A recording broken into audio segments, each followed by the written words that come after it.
This was a crazy man. He believed that this way he keeps them with him when he eats their body parts. We're back with the Dahmers now. Remember, a lot of the things they learned much later. Like the dead animals. Well, you didn't know that at age 13. We were sitting in the courtroom, just stunned, without any sleep. What did he do with the animals? Well, he examined them, and he cut into them, cut them open to examine the insides of the animals. And by the way, a lot of people have been telling me that they've done the same thing, but they didn't turn out like Jeff. But there was one thing that was different with Jeff. He did what most all of us young males do when the hormones kick in tremendously, and he was doing something sexually with them. And I think the neuronal connections, you know, made contact and sort of hardwired Jeff, so to speak. What did the doctors explain to you that was? I mean, what do psychiatrists say when they hear this, even after the fact? What is that illness? I forgot the formal name of necrosis? Not necrosis. Necrophilia. But do they know what causes it? Why people are necrophiliacs? Was anything said to you, Sherry? Well, not in great detail. No. It was not something anyone really wanted to discuss because it was so abhorrent. No one said this is the hard definition of necrophilia. No. Other than he was sexually deviant, and he obviously found satisfaction with something dead. And do we know why someone who is sexually deviant is sexually deviant? No, not really. We had hoped with the profits from the book, we had to spend all of the profits on legal affairs, and after that I played attorney a couple of times to protect myself.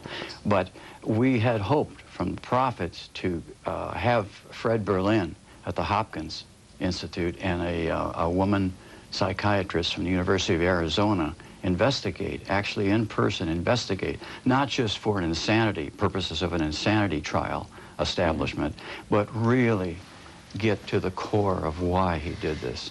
He was convicted of it, and was he sentenced to death? No, the death penalty was not active. Oh, that's right. That was the time. That's why he was scheduled. Exactly. So he got life in prison. 100 plus years. Let's go back again. The spring of 1964, he had a hernia, right? Double hernia. Did that impact his mood? That was very painful. He was very subdued, to say the least, and he walked around like a little old man. I can still see him in his robe, and complained about hurting very much, and he wondered if he had his penis cut off. Did he love his brother? It affected him. Yes, he loved him, but many times he just tolerated him because his younger brother was so expressive and active that sometimes he got on his nerves. How was he to you? Jeff? Mm-hmm. How was he to me? He was, I have things that he wrote from school expressing love, and he told me that he loved me very much. And when Sherry and I went visit him at the prison, talked to him on the phone, he expressed how grateful he was for bringing us together, for sort of a rehumanizing of course, you loved him a lot. I loved him very deeply. He was very shy, as you say, in elementary school. Awkward? Yes. His elementary school teacher tried desperately to get him to interact with the other children, but it just didn't work. It was right after the move from Iowa State University after I got my PhD. To Milwaukee?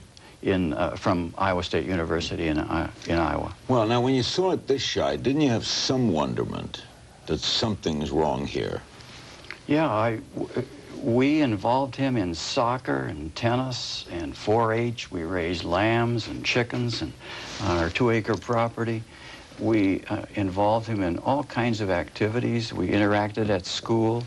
We tried to get him together with some kids. He did have a small circle of kids. It wasn't as if he was just totally off in a corner.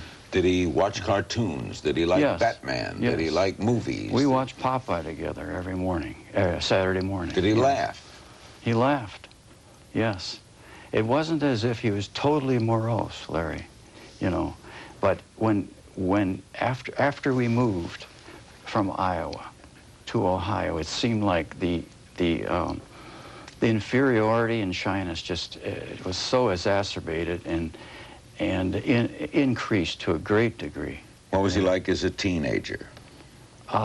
He had a small circle of friends who liked to play gags and joke around a lot. And practical jokes? Yeah, yes. Jeff played on the tennis team, and a friend of his played with him on the team. And instead of playing, you know, seriously, they would just joke around. And his opponents couldn't understand why they were laughing so much.